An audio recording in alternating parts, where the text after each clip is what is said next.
Hello, and welcome to Rallying the Forge. I'm your host, Sol. Hey, welcome to another Rallying the Forge episode. I'm Solmer, and this is going to be my last spoiler video. I have 3 cards to spoil today, and I'm not going to make any follow-up covering all the other spoilers, as all cards will have been released by Saturday before the pre-release event, is my understanding. So we're going to go over my spoilers and talk about them just a little bit. So if you haven't seen any other spoiler videos or any other information, this week is the Darkforged kind of week for a special subset of cards that are in set 4. And excuse me. So these are basically previous versions of cards that have been blighted by the Darkforge, and they have new functionality, they have new names, new stats. So the first one I have, and I don't know if the rarity is correct or not, but it's legendary, as it was legendary previously. So it may be legendary in set 4. Unsure of that at this point. But we have the Blightscale Dragon. It's a 1/7, 1/10, 1/14. Is a robot dragon, a Darkforged robot dragon. Then you have, it has an activate, and for each of the following that are true, you get whatever buffs. So if you have 40 health or less, it gets +2, 4, 6. If you have 30 health or less, you can move it. And that's the same for all 3 levels. And then if you have 20 health or less, this blasts for 5, 7, or 10. So obviously the level 3 version can be really strong, blasting for 10. Of course, if you have less than 20 health or less, you're on the cusp of losing anyhow. So it might be, hopefully the match is pretty close and you're hitting them for a big chunk of their health. But definitely a neat card. I probably actually like this better than the original version. But at the same time, I'm not so sure I'm sold on these Darkforged cards. A lot of them are having you deal damage to yourself, or you need to have reduced health to get effects out of them. And most of the effects, not all, most of the effects are basically just their original abilities. There might be some instances where it's slightly changed or different, but I just don't know how I feel about them. I'm not sure I'm very excited for them. I think having them mixed in with other regular cards is going to be counterproductive. It might be neat for a limited type event or something, but I really am questioning whether set 4 is going to knock off the top tier decks that currently exist. But we're going to play and find out. We're going to open a bunch of packs next week when it goes live. Of course, we'll have Saturday. We will have the booster for the sealed event that we will open and go through whatever I get. Hopefully I get something pretty cool. It's definitely going to be interesting. So we'll have to see how it all pans out. But I definitely, as this card as it's built, I'm okay with it. Obviously, having 1 attack, I'm not huge on, because it's susceptible to a lot of easy removal type cards, suppressing Sonic Burst. There's a new Forgeborn ability that would get rid of this card immediately. So, yeah, we'll see how this works out. Obviously, when you get to the level 3, if you're at 20 health or less, I feel like it's going to be a really strong card. So, and I hope you're not playing the level 2 in cycle 2 and having 20 health or less. That's not a good sign. So, there are some neat cards, though, that could be fun. I just don't know how consistent this stuff's going to be, and some of these cards, I don't know. We're going to have to play and find out. I don't want to be too negative towards it, but I'm not as hyped as I was when they released the Darkforged stuff. Especially when a lot of the cards just feel like the same or as original card, but worse, because you're just getting the same effect, but you're taking damage or have to meet some other criteria that you don't really want to meet when you're playing the game. So it's kind of a bizarre add-in to the set, but it is what it is.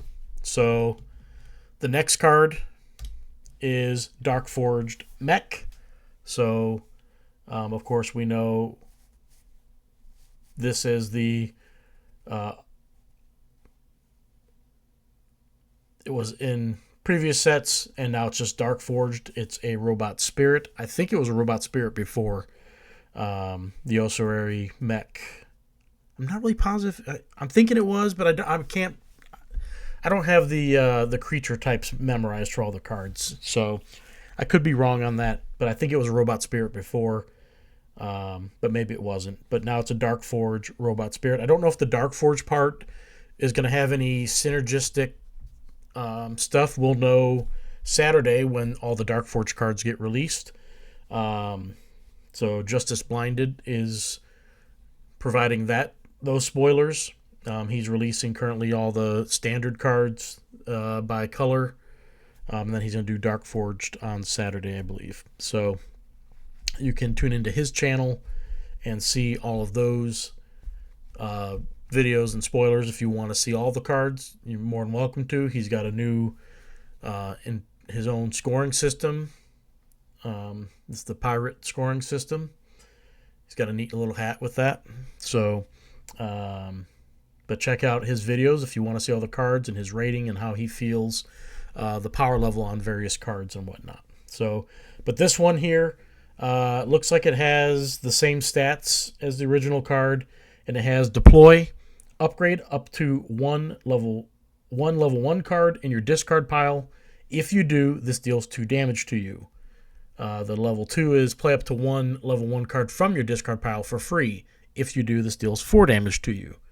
And the level 3 is upgrade up to 1 card in your discard pile and play it for free. If you do, this deals 6 damage to you. So this ability, instead of when it's destroyed getting to do to upgrade cards, and then the level 3 was still play a card, now you get it up front, but you take damage for it. I like it better because up front is much better than trying to sacrifice off your guy. Now you can actually try to use him instead of just as a blocker or something, trying to make him get off the board. But you do take the damage. But with the Darkforged cards, you probably want to take the damage. You want to be able to reduce your health so you can get extra benefits from other cards that require health limits. So not a bad card at all. It's a common. So you'll see it when you get Darkforged cards in your deck. I don't know exactly how the Darkforged decks are going to work. There is talk of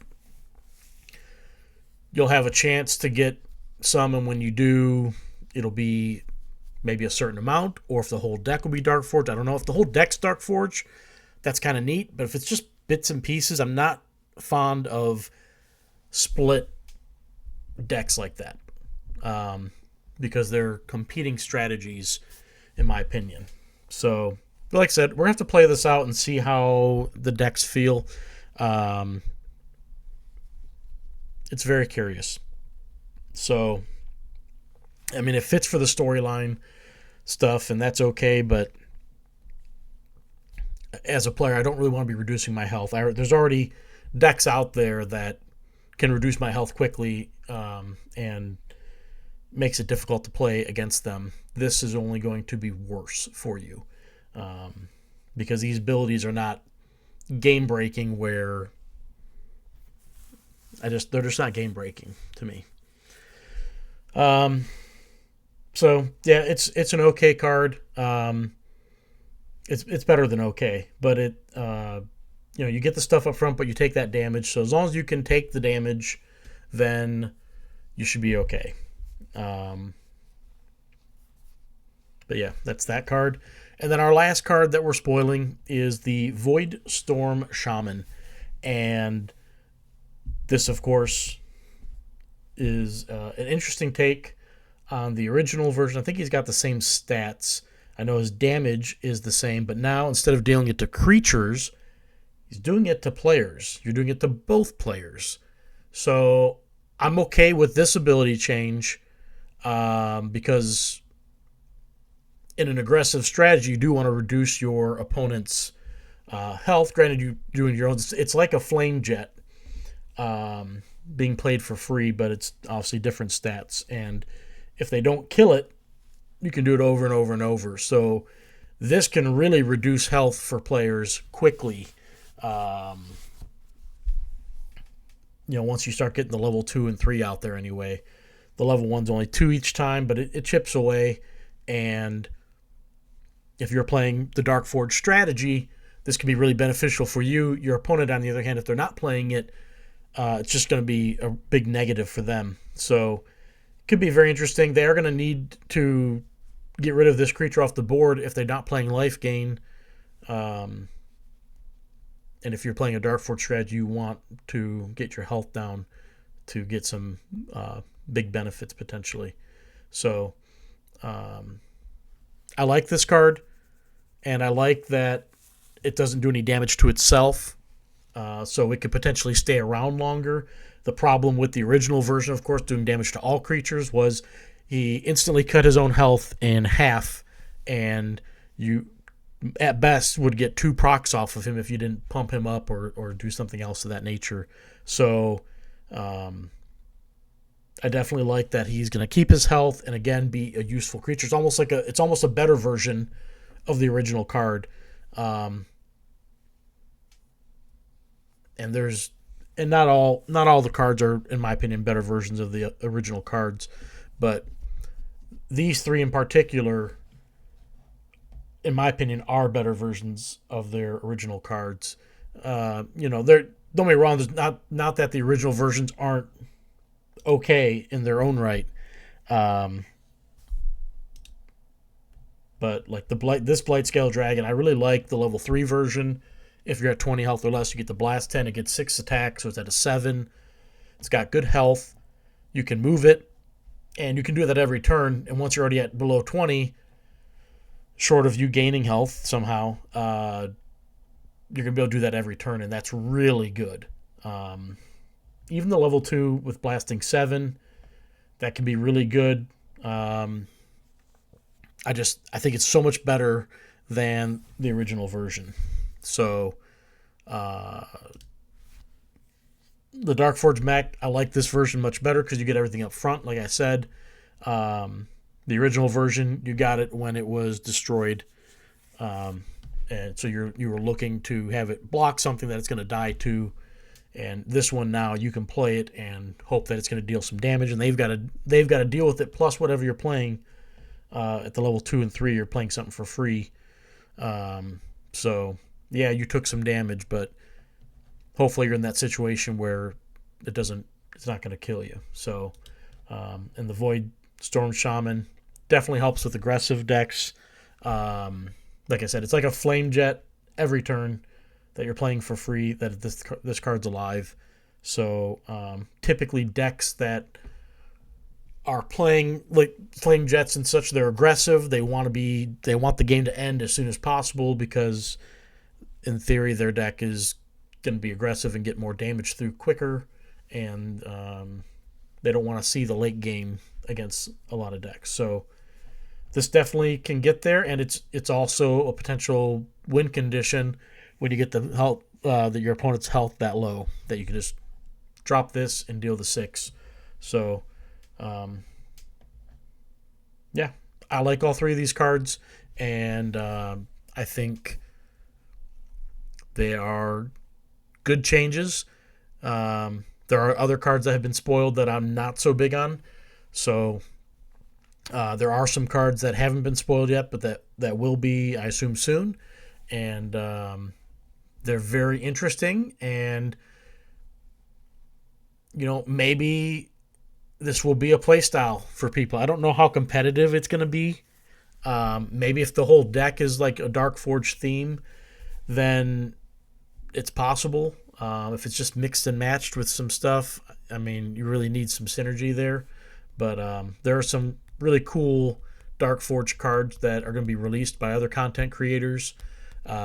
Looking forward to seeing those spoilers. Some have been spoiled, but I don't think all have been spoiled. And Saturday, is my understanding, will be when all the Darkforged cards are released or spoiled by Justice Blinded. So if you miss this or other content creators' videos, you'll be able to catch it on his channel. And then I'm sure there'll be a lot of people streaming or putting pictures up in chat come Saturday once the pre-release event starts and people get to see their cards. It's going to be exciting, and we're looking forward to it. And I know I've been plugging it quite a bit, but I really, really want everyone in the community to play. Come out Saturday if you can, 4 p.m. Eastern. You'd have to convert that to whatever time, wherever you are in the world, but it's $5. You get a booster. That's 4 decks, one of each faction. Come play the pre-release event and have a great time with everybody. It's going to be fun. And I just can't say enough about it. So I really hope that we get a big turnout.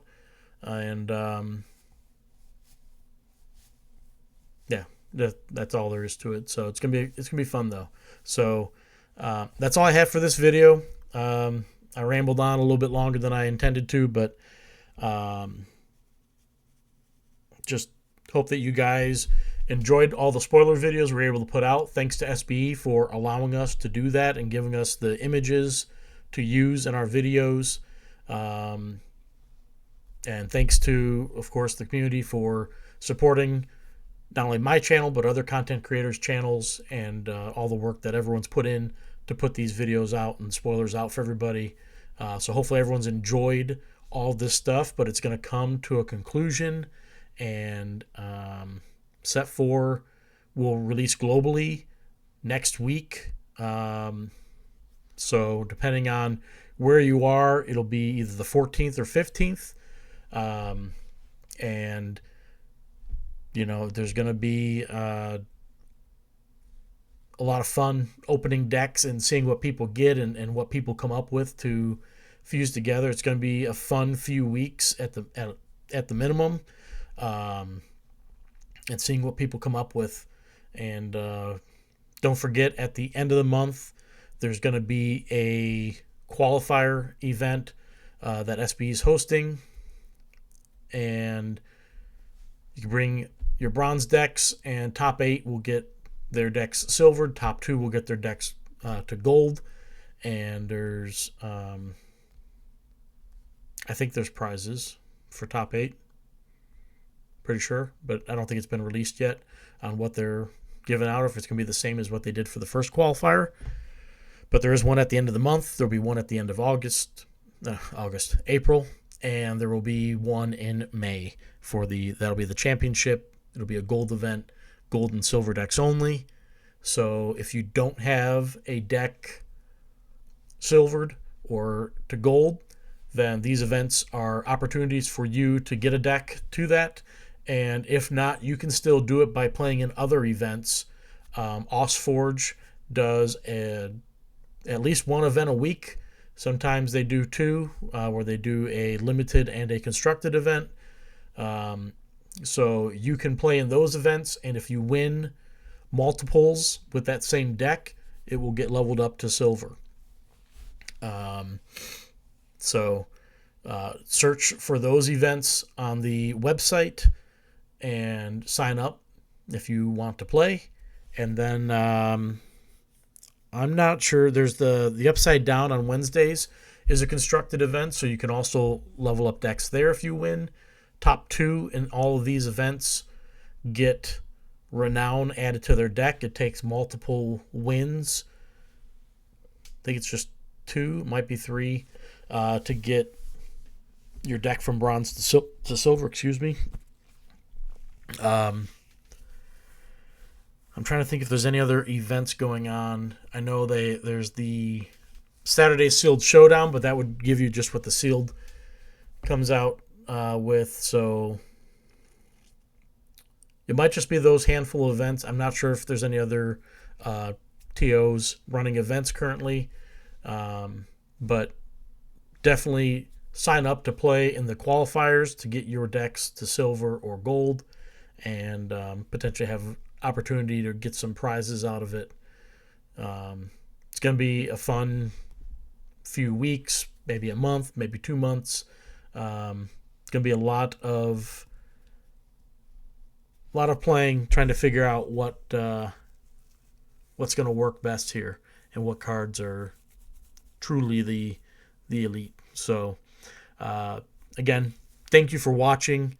Thanks for listening to me ramble off even more. I appreciate everyone's support. You can like, subscribe, or comment on the video if you like.